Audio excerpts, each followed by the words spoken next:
Okay, we're live. Hey, we're waiting for Monica to join.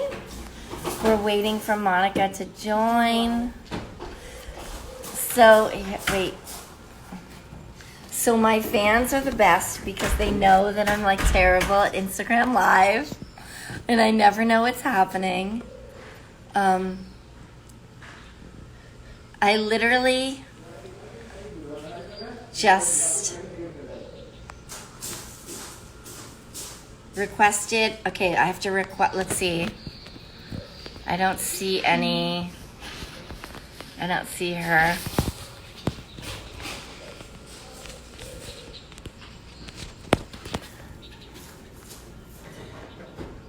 Hey, everybody. Wait, but there's so many requests to join.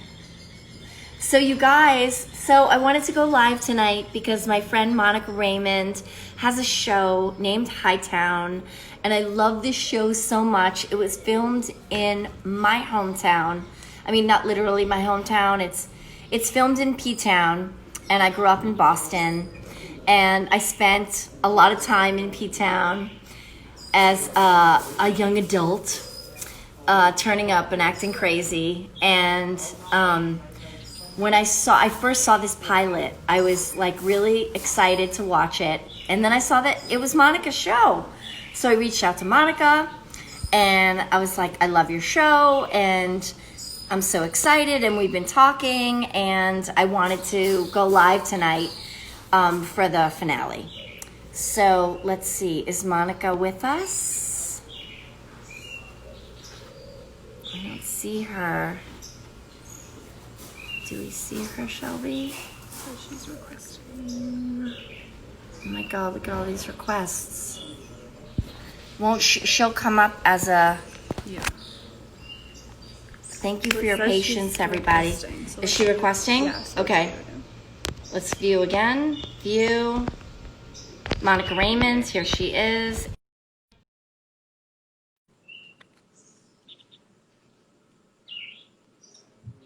Waiting for Monica Raymund, connecting. Hi! Hi! This is so cool. Oh my God. So I just got to the Bahamas. I literally just landed like 30 seconds ago. Wow. Well, welcome to the Bahamas. Thank you, Mama Shiny. You're in Utah, right? I'm in Utah. I am in Park City. Hi, everyone. How's it going there? Are you having fun? Your pictures look amazing. So fun. I'm having such a blast. I went on a little solo hike today and did a little self-care day out in the wilderness. Nice. So good. How are you? I'm so good. Now, are you there with your girlfriend? Is it girlfriend or wife? I don't want to get in trouble. It's my girlfriend for now. Okay, for now. Look, she's blushing now. So she's blushing. We'll she's waiting for a ring. She's upstairs, and I'm like just sitting here with my beverage, and so excited to talk to you. And congratulations, by the way, on season 17, right? Oh my God, yes. Let's not say those numbers. It's almost like my birthday at this point. It's like, no, stop the numbers. So my assistant is here with me, and I just found out that I cannot. So listen, stars, if you're listening, we cannot get Hightown in the Bahamas, and this is a problem. So I can't watch the finale. So I'm freaking out because I need to see this finale. And can I get it on Slingbox? Because I have Slingbox. I need to see what happens. Wait, please tell me the actor's name who plays Osito, because he is ridiculous. So good. His name is Atkins. And if you guys want to go follow him on Instagram, he's incredible. And what's lovely about him is he's actually such a sweetheart and he's so funny. But like he also plays this hella scary dude on Hightown, and like, but you also kind of like him. So it's this. Yo, this is what it is. It's like people, it's like Denzel, right? It's like he has this Denzel has this quality where he can be such a badass in a monster, but you still love him. And I don't know what you call that. It's Tony Soprano had the same thing. James Gandolfini had the same thing. And the actor who plays Osito has that. Like, you feel for him. And And so I'll say to the audience, and Monica will, I think, agree with me, that to be able to have the quality of being a killer and a madman and still make you feel for them and make you have empathy and empathize with why they are living the life they're living is a real, not only skill, but it's just a quality that you don't come by often in actors. So I Absolutely. want to follow him on Instagram. Will you text me his Instagram? I will. I'll send it to you. Okay. That he's amazing. And then like I gotta say, the entire cast of Hightown is so good. They're I so good. love them. Everybody is so good. It's And so I'm so good. sorry. I just got off a flight and like, so I'm like not good with everybody's character names and everybody's real names. But I mean, big up to all the cast because the cast is phenomenal. And who's the actress who plays, Renee, yes, the stripper. Renee. Her Yes. name is Riley Vocal, and I was texting her all the last 6 weeks because I was like, every time you are on screen, she just blows me away. And she's playing this character, she's a stripper by day. She's, sleeping with the jug pin guy. And then she also has such a vulnerability to her where she's falling for Badge's character, Ray Abruzzo.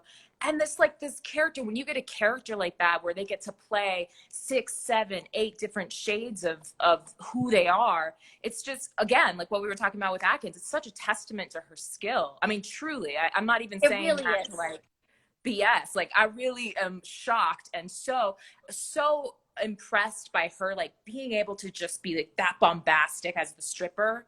And then like being this soft, amazing mom at night. It's so cool. Whew, I get excited. Tell me her name again. Sorry. Tell me her name. Riley. Riley. Her name is Riley. She is Vocal. incredible. And I have to tell everybody who's watching, like, if you think that's easy, I'm sorry, to get up there and play a stripper, take your clothes off, kill it, be sexy. That's not easy. There's a crew watching, there's lines, there's blocking. It's not easy to do that. And she literally crushes every scene and she pulls focus in every scene. And who's Ray Abruzzo, hottie? Super okay. hottie. Oh, you like him, yeah? Yes, okay. I love him. And I don't go for white boys much, but he's a cutie. Yes. Oh, that's right. James Badgedale is his name. And Okay. he is such a badass. He and I met at the boxing gym. That's how we met each other. We had both been cast on this show. And I was at my gym in New York, and he was there. And our trainer was like, oh, she's on Stars. Aren't you on a Stars show? And we were both like, oh, shit, we're on the same show. And so we've been best buddies ever since. He's amazing. James Badgedale. Wait, is James not from Boston? Because his accent is on point. Yeah, I don't think I don't know. I don't think he's originally from there because I know he was practicing the dialect the whole time. He's really good. His accent, so I grew up in Boston and I spent, my young adult years going to P-Town with all my friends. Cool. And his accent is amazing. Yeah, I'm gonna let him know you said that. I literally, because he was so freaking out about it. It was driving him crazy. I'm sure. Yeah. Listen, it's a really hard one. And when they get it wrong, they get it really wrong. And it's so distracting. And I have to say that, my husband is also from Boston. And my husband saw the pilot first. I hadn't seen any, trailers for the show. And my husband was like, I watched this new show last night called Hightown. It takes place in P-Town. The pilot was amazing. I really want you to watch it with me. So I was like, okay. Wow. So then I watched it. I was like, wait a minute. That's from Monica. That's Monica. And I was like, I'm watching this show. Like, this is amazing. And everybody's accent, everybody does such a good job. It's really, obviously, been on a, show myself for 16 seasons. I'm pretty cynical about television. I'm a pretty cynical TV watcher. And you guys are just, it's such a good show. The writing, the acting. It's very rare that I look forward to a show and I'm pissed that I can't see the fucking finale tonight. Are you kidding me right now? Like, I can't watch the finale? You can't go online because you're going to get so many spoilers. You're going to have to figure out how to see it. Well, my husband has Slingbox, so I think I might be able to watch it on Slingbox. Well, so I haven't seen the finale either. And I thought that maybe I would go live while I watch it here tonight if people want to hop over to me when we're done, because I haven't seen it. Oh, you haven't seen it, but you obviously filmed it, so you know what's happening. I do know what's happening. Yeah. I'm so pissed. It has been a year, so. Oh my God. Oh. It's really true to life, I gotta tell you. I mean, listen, I haven't lived in Boston in 20 years, but it's a really good piece of work. You all should be super proud of it. Thank you. Thank you so much, Ellen. I appreciate it. So season 2, what's happening? Wait, I don't know. I think what's gonna, I can't tell you because you haven't watched. No, I can't. But like with COVID and everything, when are you guys supposed to go back? I mean, see, so also let me say that, like, listen, I'm super grateful. I've had an incredible run on Grey's. I have the most incredible fans, and I know, Monica, I know you can sort of relate how hard hour-long drama is, and you made an incredible jump from Chicago Fire to, so let me all just say, 1 second, let me just take a moment. So Monica was on a very successful show, and she took a leap, which isn't easy to do. It's not celebrated, it's not supported, it's not something anybody tells you to do. They tell you, no, stay where you are. You gotta hit. You're on something that's going. You're on something that's working. Stay. She had the balls. She took a leap. And this is what happens when you take chances. And I'm so happy to see you thriving and shining and so successful. And it really makes my heart sing to see you like make that leap and see you in this role, because you're just living your best life in this role. You can see it in every single scene you're in. You're making me cry. I'm getting so emotional because what Ellen's talking about is so true. And like taking a jump, and then Fire's still on the air. It's like 10 or 9 or something. They got another 3-year pickup. So taking that jump it's scary, man. It's so scary. And but it did take some balls, and I was really scared, but it was such a moment where I just had to believe in myself, that's when you really show up for yourself, right? If you're like, well, nobody's really supporting this, but I know that I have to do this and I don't know why. So I'm just gonna jump off the mountain and see if I can fly. Right. And you are flying. Okay. And it's something, by the way, I've never done, it's different. You weren't the lead of that show. Right. So it's a little easier. I'm sort of, I have more responsibility on me. Yep. But I don't want anyone to underestimate what a task that is. And you deserve all the credit in the world. Thank you. And I'm really so proud of you. And I'm so excited. I get to live vicariously. I can stay on my show and I get to live vicariously through you. Well, I hope someday I get to, I don't know, maybe I get to work with you, whether it's over at Grey's or somewhere else. I gotta wind it up sometime. It's, we're getting to that time, folks. I'm not saying right now, but we're getting close. It's, I've given it everything I have and a little more. You've given it. It's so amazing. Talk to me about what are they saying to you guys about COVID and about season 2, if you can share anything. Sorry, I don't really know much, actually. I mean, we have a season 2, so that's cool. Yep. But the COVID situation, it's got to be something similar to what they're telling you. I think everybody's hope is that things start to get shooting again in the fall. But, as you all know who are watching this, I mean, the news changes every 10 minutes. I think if we could be shooting yesterday, they would. Because Star loves the show so much. But I think we're going to see late fall. That's my guess. But it could be even later. I don't know. Which will present challenges, and it'll sort of have to work into the story, because I'm sure, as you all know, so Provincetown is the southernmost tip of Massachusetts. And there's a lot, it's cold. It's going to get cold there. In October, it's going to get cold, which will add, so you guys shot season 1 in the summer, I'm guessing? That's right. We shot it in season 1 in the summer. And then in season 2, I think the winter element is going to be part of the story. It would have to be, which is also really interesting because I've never spent any time in the winter in P-Town, but I definitely on the vineyard, on Martha's Vineyard. I definitely have been there like in September and on the Cape. Mm-hmm. Even in September, like it literally after Labor Day, it just closes up. There's just no one there. Everyone's gone. So it has this like eerie, this different eerie vibe, Yeah, which is I think really cool for storytelling. so cool for storytelling, and like kind of also the way it looks. I've never been there either, but what I've seen in photographs, I think it'll photograph beautifully. But because the story is so centered on like the locals there and what happens when all the tourists are gone, it's going to be the perfect backdrop for like more crazy shit to happen. Yeah, So I'm excited, and it will be cold, but I've been in Chicago for a long time. right.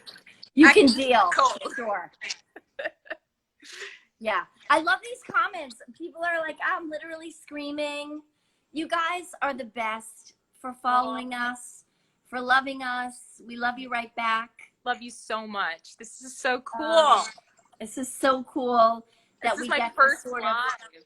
It's for Monica's first live, and we get to share fans, and you are supporting us, supporting each other. And that means a lot to us because that's what women should be doing. Brazil. What's up, Brazil? Hola. Chile, Ooh, Peru, hola. ¿Cómo están? Colombia. Yeah, this is what I'm talking that about. accent is amazing. Hola, So I got to tell you something. So let me ask you a question. Yes. About the lesbian culture. Can we talk about lesbian culture for a moment? Sure. Yeah, bring it on. Okay, so because now I'm a mom of 3, right? And I haven't been in the clubs in a minute. Mama hasn't been in the clubs in a minute. Mm-hmm. So I noticed, I said to Chris when we were watching a couple of weeks ago, because the show wasn't on last week.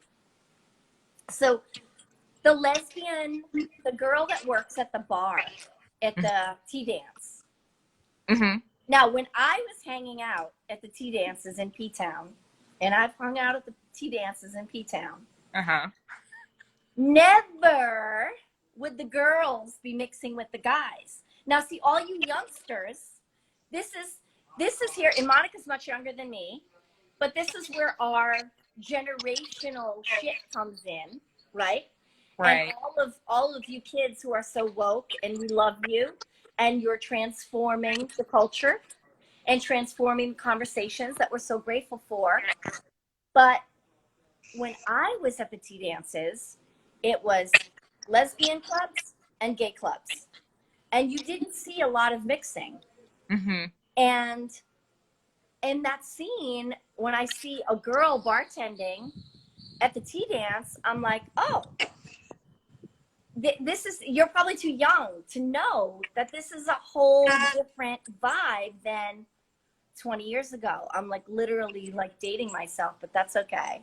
Yeah, no, I mean, I think you're right. It is a different vibe. I haven't been to a club in a minute either. Because we work. Because Mama, we work. We gotta bring it home. We gotta make that money. And I do know that I think one of the oldest lesbian bars like in the country is based in Provincetown, and it's still there. I don't know what it's called. Maybe our fans will know it, but it is like a staple of P-Town, like one or two lesbian bars there. And you're right, it was like so separated for so long. Right. But now, because inclusion, because of the conversation of gender, and sort of seeing this intersectionality between non-binary and however people want to identify, and sort of the conversation of what gender is now, between like queer folks and heteronormative. And so the conversation is so much more complex in a way that liberates us, because now we're beginning to see where we can present how we feel inside. And that's such a new frontier that this generation is really like bringing to the forefront, which I'm so grateful for. So maybe that has something to do with it. It's like sort of becoming one. I don't know. It's so beautiful too. I Yeah, love. I really loved it.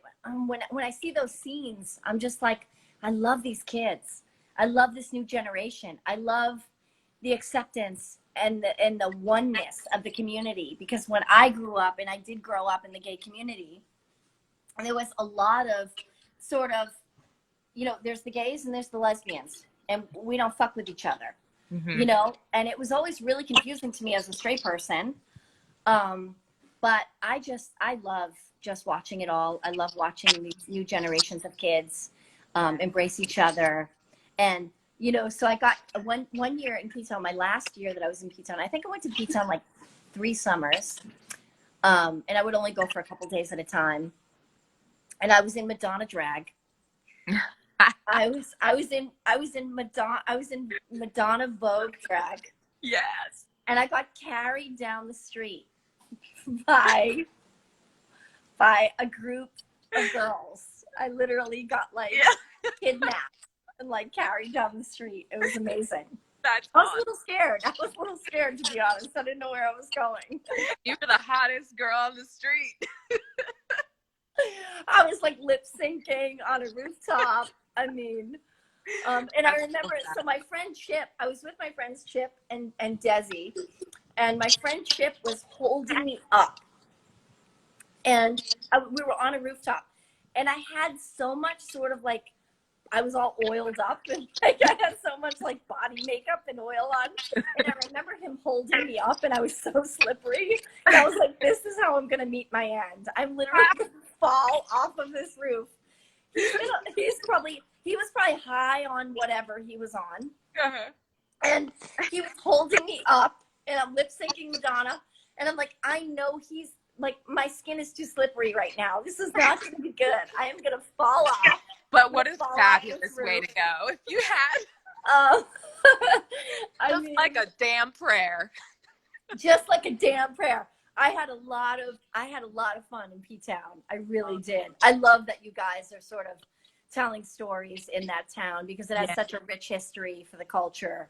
And the opioid crisis is a huge epidemic, and amazing to shine a light on that also. So yeah, it's something that is kind of near and dear to me as well, unfortunately.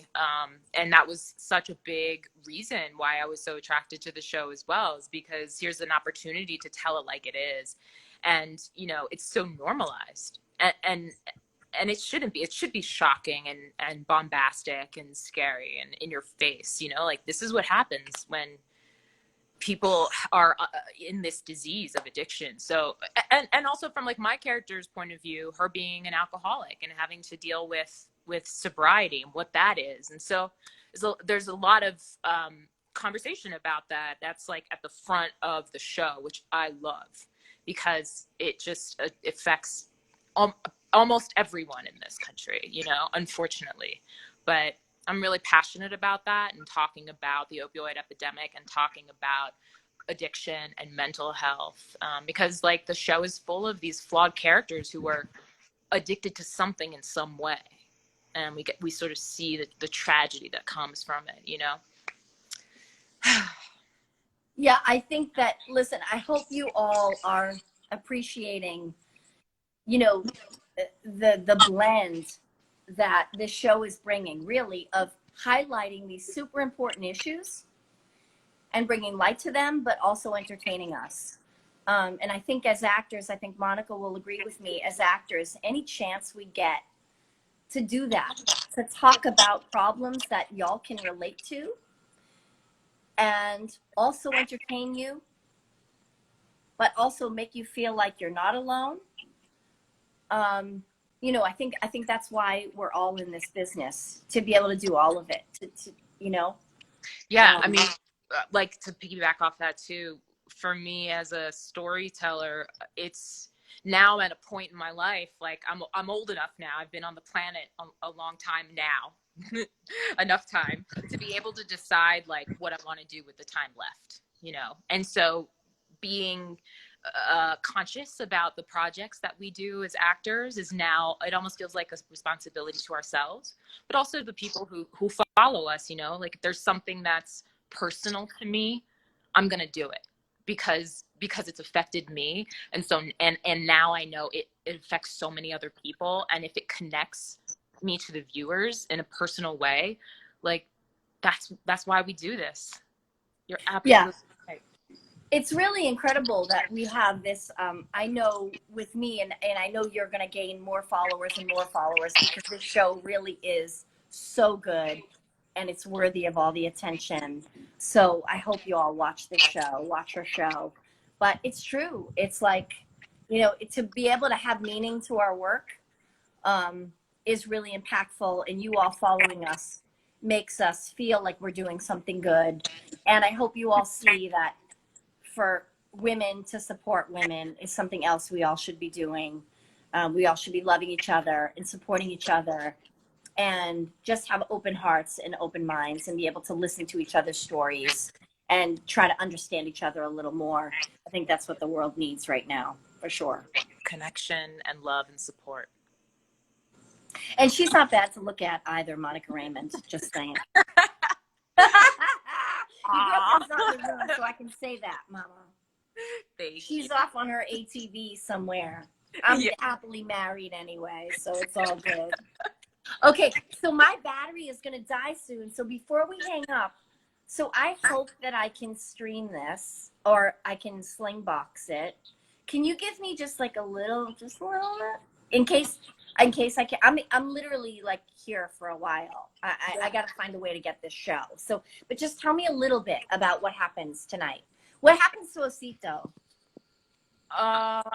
Well, you're gonna see. You know how you saw him earlier in the season. He starts to go to that guy and he starts to deal on the side a little bit. Yep. Mm-hmm. He's like trying to get out of Frankie's thumb. Are those Trinidadians? Wait, who are they? They're the not Trinidadians. They're the Well, he's Haitian, Osito. No, but the guys that he's trying to mess with, they're Frankie. Yeah, they're from. He's Puerto Rican. Oh, they're Puerto Ricans? No, there's some other. I don't know who you're talking about. Something else in the show. I forget. The guy who's in the house with the girl. Yeah, with the daughter. Yeah. It's not Trinidadian. It's I don't know where he's from. I forget, but it's like when you grow up in Boston, there's a community. Yeah. So okay, so he starts messing with them. Yeah, so he starts messing with them, and we're gonna start I don't know if I should tell you, but we're gonna see like the tension between Frankie and Osito ramp up by the end, and then you're gonna see my character, meet up with Ray Abruzzo, and kind of join forces with him.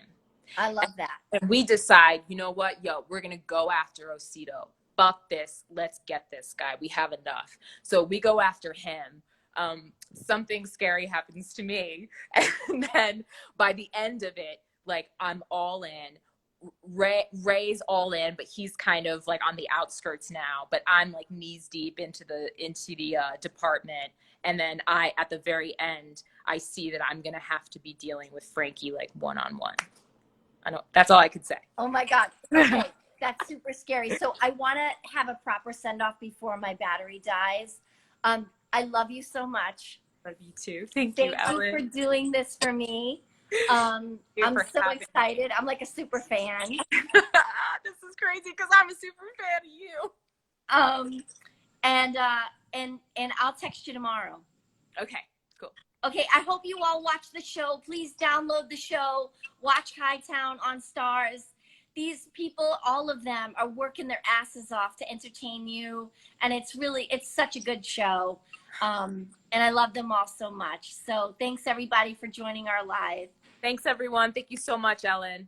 Thank you, Monica. I love you. Have a good weekend. Bye. Bye-bye.